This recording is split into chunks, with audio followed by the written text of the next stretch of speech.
सनातन धर्म शांति का प्रतीक है। क्या ये सिर्फ एक ढकोसला है?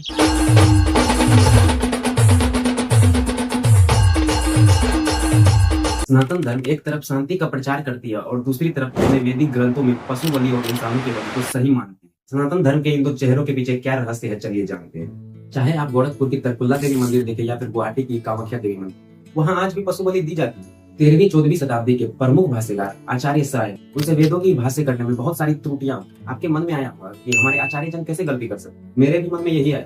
चलिए उदाहरण के तौर पर समझते हैं। अथर्ववेद के 9वें कांड के 4थे सूत्र को देखें तो उसमें कहा गया, पिता वत्सा नाम पतिर अन्याय नाम। उत्तम कोट के जन्म देने वाले बछड़े और बछड़ियां पतिर अन्याय नाम न मारने योग्य। यह बात हमारे अथर्ववेद में लिखी हुई है। आचार्य श्रायन के भाष्य को देखें तो वो कहते हैं, ब्राह्मण उस वृषभ मतलब बैल को मारकर उनके अलग अलग अंग भिन्न भिन्न देवताओं को अर्पित करता है। भाष्य में इस प्रकार की गलती से सनातन धर्म को बहुत ज्यादा क्षति पहुंची। ऐसे कई विद्वान हैं, गंगानाथ झा जैसे, जो इस प्रकार के भाष्य को गलत मान। यहाँ तक कि मीमांसा शास्त्र में भी लिखा है कि यज्ञ में पशुओं के दान मात्र का विधान है, पशुओं के बलि का नहीं। और वेदों में ही कई स्थानों पर पशु बलि को निषेध किया गया। जब हम सूक्त पिटक का अध्ययन करते हैं तो गौतम बुद्ध इसमें कहते हैं, उनके समय के जो ब्राह्मण थे वो प्राचीन समय के ब्राह्मणों जैसा व्यवहार नहीं किया करते थे। यहाँ पर वो लिखते हैं कि प्राचीन समय के ब्राह्मण सादा जीवन जीते थे, धन के पीछे नहीं भागते थे और बिना विवाह किए हुए 48 सालों तक अध्ययन के कार्य में रत रहते थे। भगवान बुद्ध बताते हैं, जैसे जैसे समय बीतता गया और राजा का ऐश्वर्य बढ़ता गया, वाजपेयी आदि जैसे यज्ञ शुरू होने लगे जिनमें उनको ढेर सारा धन मिलता और समय के साथ उनका लोभ बढ़ता गया और इसी लोभ के कारण जो दूसरी अवैधिक प्रवृत्तियां थी वो भी बढ़ने लगी और धीरे धीरे यज्ञ में पशु बलि दी जाने लगी।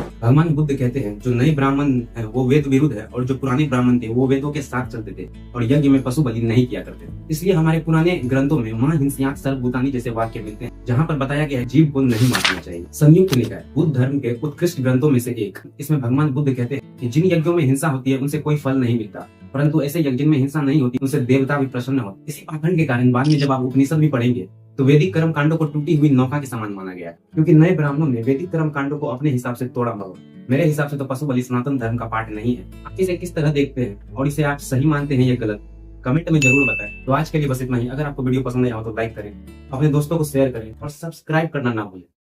धन्यवाद।